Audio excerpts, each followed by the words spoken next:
2008. Video games, for me, a new and exciting pastime. A console beloved by all who touched it. An endless summer, long nights with friends, and a game that went down in history. Ladies and gentlemen, this is a game that needs no introduction. So hello everyone, my name is Shmenty, and this is a tribute to Mariokart Wii.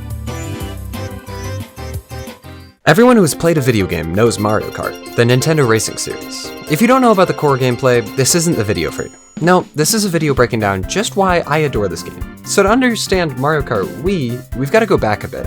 The series launched in 1992 with Super Mario Kart on the SNES, a fun and refreshing game using the beloved Nintendo characters that everyone loved. With the success of Super Mario Kart, it was only 4 years until the next installment dropped, Mario Kart 64 on, you guessed it, the Nintendo 64. But here, the series took a crucial turn that massively contributed to the success of Mario Kart Wii. It went handheld. Mario Kart Super Circuit dropped on the Game Boy Advance, my first console I ever owned. After this, the series just kept on improving. Double Dash dropped on the GameCube, and Mario Kart DS dropped on the DS in 2005. But although these games are all amazing, this video is just about one of them. You see, I played all these games, but not on launch. But in 2008, it just so happened I got a Nintendo Wii for Christmas, and with it, a game that gave me endless memories, one that I fell in love with and one that I'm writing about today.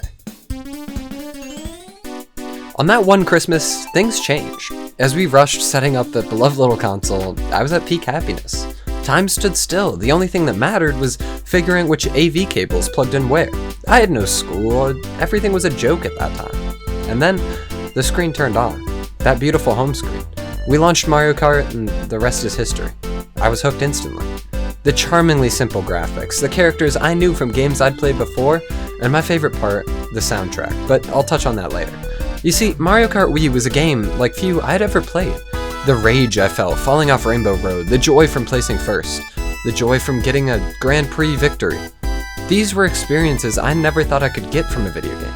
Mario Kart's gameplay is some of the most simple, yet enthralling gameplay out there. There were a couple of modes in Mario Kart Wii, mainly Grand Prix, Time Trials, Versus, and Battle. While I enjoyed Time Trials and Battle, the only things I really played a lot of were Grand Prix and Versus. I loved playing Grand Prix by myself. I was a completionist and I needed every trophy I could get. But Versus was different. Versus allowed me to play with my friends and family, and just allowed us to switch the controller to whoever wanted to play the next race. And that's all there was. There was no modding, I never even hacked my Wii. I was completely content with it. The simplicity is what drew me in, and the comfort I felt while playing the game is what kept me there. You see, as a kid, video games were a rare treat for me. Across a couple of years, the only things I really played were Mario Kart Wii and Minecraft. It was my life, and anytime I wanted something new, I wasn't allowed to buy it, I would just watch it on YouTube. It made everything mean a lot more. The years I've spent in this game mean the world to me because that's all it was. I can watch the years simply go by launching time trials and looking at the ghosts. Today, my Wii sits in a box that I almost decided not to take to college. The cases of discs I once loved sit patiently on a shelf, waiting to be opened for the first time in a decade. So many years of my childhood were sat in front of this little machine with this little game. Mario Kart was hands down my favorite Wii game. Whether I was playing against family or sweating against my friends, this game meant the world to me. So, for the first time in about 5 years, I launched the game. There's a difference between these newer games and the classics. Newer games get updated. Newer games are bigger and better. More graphics, better FPS, whatever it has to be. That's what makes them popular. They have growth. They're not static, but Mario Kart Wii was. It's remained there, waiting for me, waiting to be played. It was untouched, unchanged. Absolutely everything was as I remembered. The ghosts of time trials played by a childhood friend who I haven't talked to since 6th grade. The trophies I worked so desperately for in Grand Prix. But most importantly, the soundtrack. I almost cried when I heard that menu again for the first time in half a decade. Each track is hauntingly addictive. It's a soundtrack that rivals the very best, and I think perfectly captures the stress and fear that comes with playing this beautiful game. Each track starts off with its own distinct sound, and gets you ready for the race ahead. But slowly, as you zone into the race, the track blends into the perfect background music for the perfect race. It's this amazing balance of cartoony that you would expect from a Nintendo game, and stress that you would expect from a racing game. Then, as the third lap starts and that warning goes off, and the music speeds up, the stress comes back full force, and the soundtrack becomes one of the main things I focus on. The music of this game is something I will never forget as long as I live, but it would be nothing without the maps I first heard them. So let's talk about those maps. There's 8 cups in the game: mushroom, flower, star, crown, banana, green shell, leaf, and lightning. Each of them have 4 tracks on them and must be played chronologically in Grand Prix. There are a few maps I dislike, but the vast majority I love. But the ones that mean the most to me, they all boil down to one thing: nostalgia. Take DK Mountain, for example. It's not that great of a map by paper standards, but it's my favorite because it's the one I grinded the most as a kid.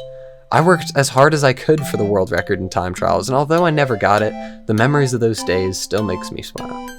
When more and more Mario Karts came out, I started to play them at friends' houses, but there was just something missing. I don't fault Nintendo for this, of course, but instead, I think it was just that I had that childlike sense of wonder when I was just a kid in 2008, that the whole world was out there for me to discover still. Now, as I grow older, that sense gets dimmer and dimmer, and so does my fascination with new games. Maybe that's why I was so overcome with emotion when I pulled that Wii out of my closet, when I opened that case for the first time in years. Maybe it's because I was finally getting closure that my childhood was over, and that it's nothing now but fond memories. But that's exactly as it should be. 10 years from now, people will be making videos exactly like this one, and have memories with the games popular now, that I have with games like Mario Kart. And that makes me so happy, because at the end of the day, the reason I love this game, it never came down to the actual gameplay.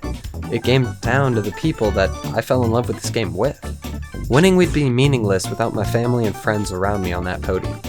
It's a game about togetherness, a game about finding the moments that matter. So to Nintendo, thank you so much for creating one massive piece in the jigsaw puzzle of my childhood. Thank you for building a console that lasted all these years with no flaws, so I can look back on the days where my life was simple, and where I was truly, blissfully happy.